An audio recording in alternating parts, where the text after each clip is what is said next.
Machine on. T-minus 12, 11, 10, 9, 8, 7.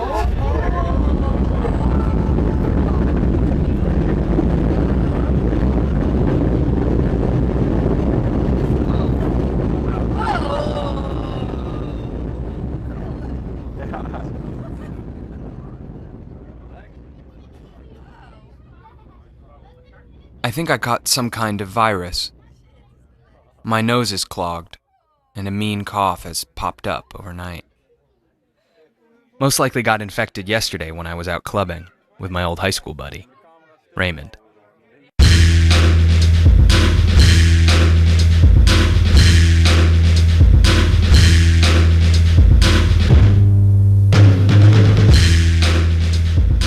He took me to his favorite bar in Heerlen, an ugly place full of ugly people.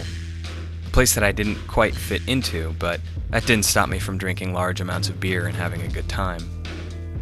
Raymond didn't mind any of this ugliness, though. In fact, he was quite successfully hitting on some girls wearing tight shirts and 50 layers of makeup. So, standing there alone, with a beer in my hand, I started observing the crowd. And while doing so, a cold feeling came over me. Then the strangest thing happened.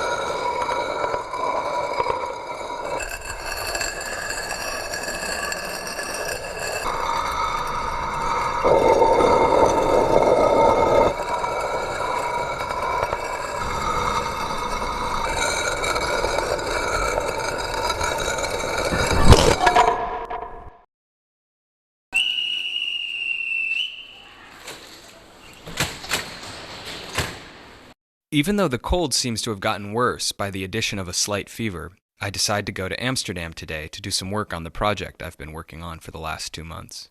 This particular project, that started out as a simple yet interesting interpretation of the notion of reproduction, has generated many possibilities for formal decisions, but so far I've not found a single one good enough to pursue. I had also started to become pretty fed up with this project. But maybe Alain, whom I was to meet today, could give me some advice. Not that I expected it to do any good, since quite a lot of people had given me advice, thus creating even more possibilities.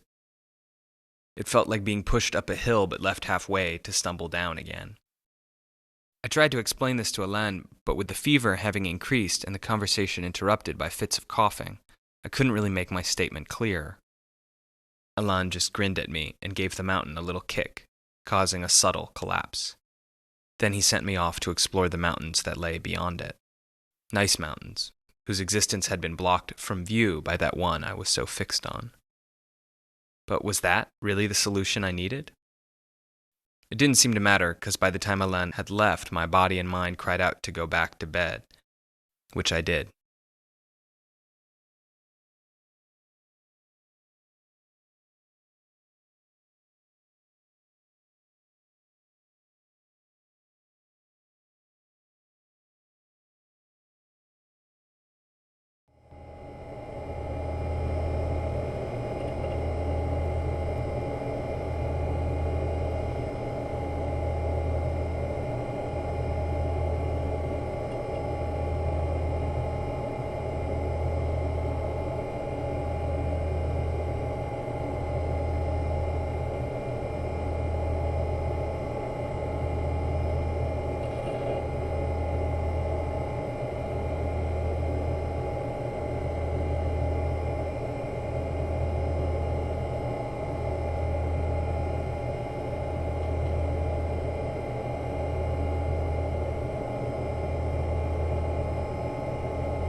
Thursday.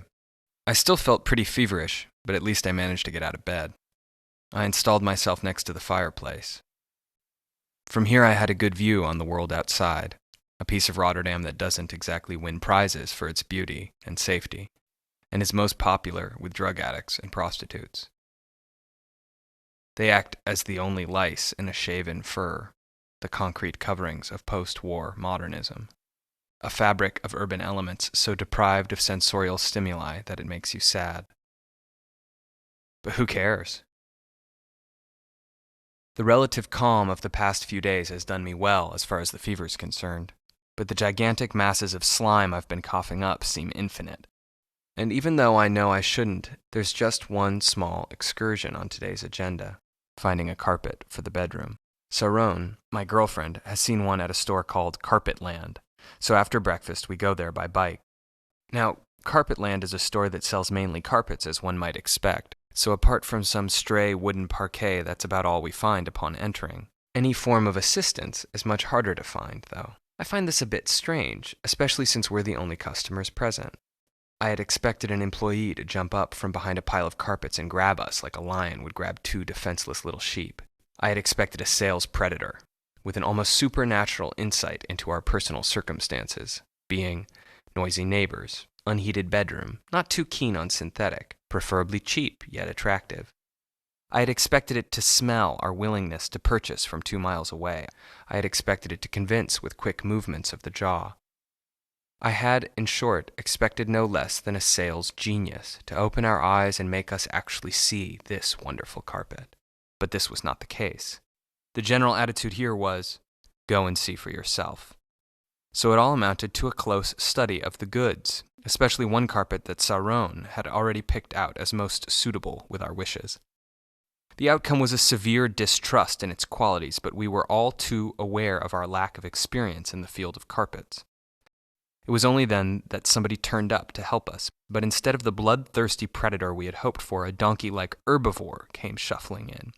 It was a boy, who seemed to be convinced of the fact that he sold rubbish and didn't want to be an accomplice to this scheme. With an indifferent yet innocent look on his face, he acknowledged all our worst suspicions. Indeed, it is a very dusty carpet. No, I can't give you a guarantee without buying an underlay. Yes, it is synthetic, and of course it isn't fireproof. Noise reduction? I don't think so.